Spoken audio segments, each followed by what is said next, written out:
ಜಿಲ್ಲಾ ಪಂಚಾಯತ್ ಸದಸ್ಯ ಯೋಗೇಶ್ ಗೌಡ ಹತ್ಯೆಯ ಪ್ರಕರಣದಲ್ಲಿ ಶಾಸಕ ಮಾಜಿ ಸಚಿವ ಕಾಂಗ್ರೆಸ್ನ ಪ್ರಭಾವಿ ನಾಯಕ ವಿನಯ್ ಕುಲಕರ್ಣಿ ದೋಷಿಯಾಗಿದ್ದಾರೆ.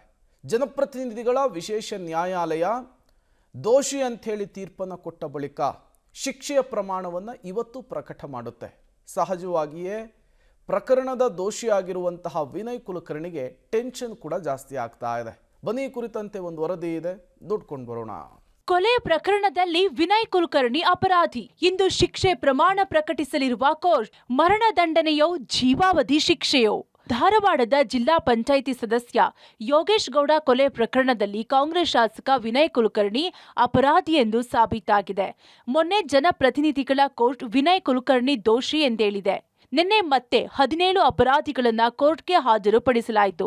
ಶಿಕ್ಷೆ ಪ್ರಮಾಣ ಪ್ರಕಟ ಸಂಬಂಧ ವಾದ ಪ್ರತಿವಾದ ಮಾಡಲಾಯಿತು. 17 ಅಪರಾಧಿಗಳ ಪರ ವಕೀಲರಿಂದ ವಾದ ಮಂಡನೆ ಮಾಡಲಾಯಿತು. ವಾದ ಪ್ರತಿವಾದ ಆಲಿಸಿದ ಕೋರ್ಟ್ ಶಿಕ್ಷೆಯ ಪ್ರಮಾಣ ಇವತ್ತು ಪ್ರಕಟಿಸಲಿದೆ. ಪ್ರಕರಣಕ್ಕೆ ಸಂಬಂಧಿಸಿದಂತೆ ಶಿಕ್ಷೆ ಪ್ರಮಾಣ ನಿನ್ನೆ ನಿರ್ಧಾರವಾಗಬೇಕಿತ್ತು. ಈ ಕುರಿತು ಕೋರ್ಟ್ನಲ್ಲಿ ವಾದ ಪ್ರತಿವಾದ ನಡೆಯಿತು. ಈ ವೇಳೆ ಪ್ರತಿ ಅಪರಾಧಿಯು ಕಡಿಮೆ ಶಿಕ್ಷೆ ನೀಡುವಂತೆ ನ್ಯಾಯಾಧೀಶರ ಎದುರು ಕಣ್ಣೀರಿಟ್ಟರು.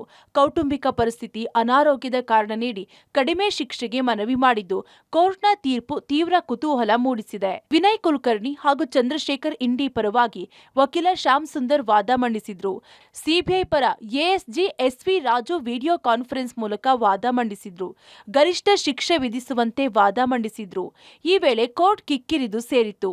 ವಾದ ಪ್ರತಿವಾದ ಆಲಿಸಿದ ಕೋರ್ಟ್ ಇವತ್ತಿಗೆ ಶಿಕ್ಷೆ ಪ್ರಮಾಣ ಪ್ರಕಟ ಮಾಡಲಿದೆ. ಸಿಬಿಐ ಪರ ವಾದ ಏನು? ಇದೊಂದು ಪ್ರೀ ಪ್ಲಾನ್ ಮರ್ಡರ್. ಕಾನೂನಿನಲ್ಲಿ ಇರುವ ಗರಿಷ್ಠ ಶಿಕ್ಷೆ ನೀಡಬೇಕು. ರಾಜಕೀಯ ದ್ವೇಷ ಇಟ್ಟುಕೊಂಡು ಕೊಲೆ ಮಾಡಿದ್ದಾರೆ. ಸಿಬಿಐ ಪ್ರಕರಣ ತೆಗೆದುಕೊಂಡಾಗ ಸಾಕ್ಷ್ಯನಾಶ ಮಾಡಿದ್ದಾರೆ. ವಿಚಾರಣೆ ವೇಳೆ ಸಾಕ್ಷಿಗಳನ್ನ ಹಣ ಕೊಟ್ಟು ಖರೀದಿಸಿದ್ದಾರೆ. ಪ್ರಕರಣದಲ್ಲಿ ಯಾವುದೇ ಮಾನವೀಯತೆ ತೋರಬಾರದು.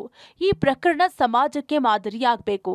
ಕಣ್ಣಿಗೆ ಖಾರದ ಪುಡಿ ಹಾಕಿ ಕೊಲೆ ಮಾಡಿದ್ದಾರೆ. ಒಬ್ಬ ಯುವ ರಾಜಕಾರಣಿಯ ಜೀವನ ಅಂತ್ಯಗೊಳಿಸಿದ್ದಾರೆ. ತುಂಬಾ ಉಪಾಯ ಮಾಡಿ ಸಂಚು ಮಾಡಿ ಹತ್ಯೆ ಮಾಡಿದ್ದಾರೆ. ರಾಜಕೀಯ ಬಲದಿಂದ ಪ್ರಕರಣ ದಾರಿ ತಪ್ಪಿಸುವ ಯತ್ನ. ಹೀಗಾಗಿ ಶಾಸಕ ವಿನಯ್ ಕುಲಕರ್ಣಿಗೆ ಗರಿಷ್ಠ ಶಿಕ್ಷೆ ವಿಧಿಸುವಂತೆ ಸಿಬಿಐ ಪರ ವಕೀಲರು ವಾದ ಮಂಡಿಸಿದ್ರು. ಇನ್ನು ವಿನಯ್ ಕುಲಕರ್ಣಿ ಪರವು ಹಿರಿಯ ವಕೀಲ ಶ್ಯಾಮ್ ಸುಂದರ್ ವಾದ ಮಂಡನೆ ಮಾಡಿದ್ರು. ಆದಷ್ಟು ಕಡಿಮೆ ಶಿಕ್ಷೆ ನೀಡುವಂತೆ ವಾದ ಮಂಡನೆ ಮಾಡಿದ್ರು. ವಿನಯ್ ಕುಲಕರ್ಣಿ ಪರ ವಾದ ಏನು? ಜೀವಾವಧಿ ಶಿಕ್ಷೆ ವಿಧಿಸಿದ್ರೆ ಅದು ಗರಿಷ್ಠ ಶಿಕ್ಷೆಯಾಗಲಿದೆ. ವಿನಯ್ ಕುಲಕರ್ಣಿ ಪ್ರಸ್ತುತ ಶಾಸಕರಾಗಿದ್ದಾರೆ. ಚುನಾವಣೆ ಗೆಲ್ಲುವ ಮೊದಲೇ ಪ್ರಕರಣ ದಾಖಲಾಗಿತ್ತು. ಕೊಲೆ ಆರೋಪವಿದ್ರೂ ಅವರಿಗೆ ಜನ ಬೆಂಬಲ ನೀಡಿದ್ದಾರೆ. ಶಿಕ್ಷೆ ನೀಡುವಾಗ ಅವರ ಹಿನ್ನೆಲೆ ಪರಿಗಣಿಸಬೇಕು. 3,000 ಹೆಚ್ಚು ಹಸು ಸಾಕಿದ್ದಾರೆ. ಉದ್ಯಮಿ ಕೂಡ ಆಗಿದ್ದಾರೆ. ಇದು ಅವರ ಒಳ್ಳೆತನಕ್ಕೆ ಸಾಕ್ಷಿ ಎಂದು ಮಂಡನೆ. ಮಾನವೀಯತೆ ಆಧಾರದಲ್ಲಿ ಶಿಕ್ಷೆ ಪ್ರಮಾಣ ತಗ್ಗಿಸಬೇಕು. ಜೀವಿತಾವಧಿ ಸೆರೆವಾಸ ಗಲ್ಲು ಶಿಕ್ಷೆಗಿಂತ ಘೋರವಾದುದು. ಜೀವಿತಾವಧಿ ಶಿಕ್ಷೆ ಅನುಭವಿಸಿದ್ರೆ ಎಂಥವರೂ ಬದಲಾಗುತ್ತಾರೆ. ಜೀವಿತಾವಧಿಗಿಂತ ಗಲ್ಲು ಶಿಕ್ಷೆಯನ್ನ ಕೈದಿಗಳು ಬಯಸುತ್ತಾರೆ. ದೊಡ್ಡ ದೊಡ್ಡ ಪ್ರಕರಣದ ಅಪರಾಧಿಗಳು ಈ ಹೇಳಿಕೆ ನೀಡಿದ್ದಾರೆಂದು ವಿನಯ್ ಕುಲಕರ್ಣಿ ಪರ ವಕೀಲರು ವಾದ ಮಂಡಿಸಿದ್ರು. ಎಲ್ಲ ಅಪರಾಧಿಗಳ ಪರ ವಕೀಲರ ವಾದ ಆಲಿಸಿದ ಕೋರ್ಟ್ ಇಂದು ಶಿಕ್ಷೆ ಪ್ರಮಾಣ ಪ್ರಕಟಿಸುವುದಾಗಿ ಹೇಳಿದ್ರು. ಇದು ನನ್ನ ವಿರುದ್ಧ ಹೆಣೆದ ಷಡ್ಯಂತ್ರ. ನನಗಷ್ಟೇ ಅಲ್ಲ, ಕ್ಷೇತ್ರದ ಜನರಿಗೂ ಅನ್ಯಾಯ. ಜಡ್ಜ್ ಎದುರು ವಿನಯ್ ಕುಲಕರ್ಣಿ ಅಳಲು.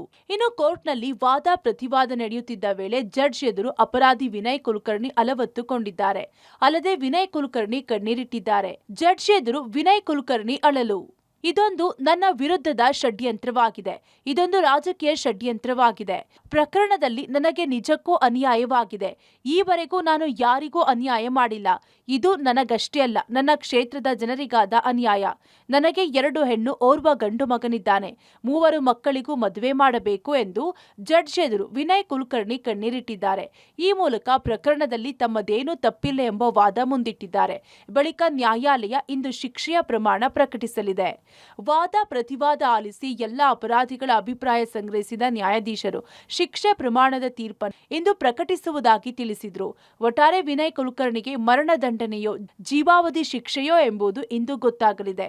ಗರಿಷ್ಠ ಪ್ರಮಾಣದ ಶಿಕ್ಷೆ ಆದ್ರೆ ಶಾಸಕ ವಿನಯ್ ಕುಲಕರ್ಣಿಗೆ ಶಾಸಕ ಸ್ಥಾನಕ್ಕೂ ಕುತ್ತು ಬರಲಿದೆ. News desk, public TV.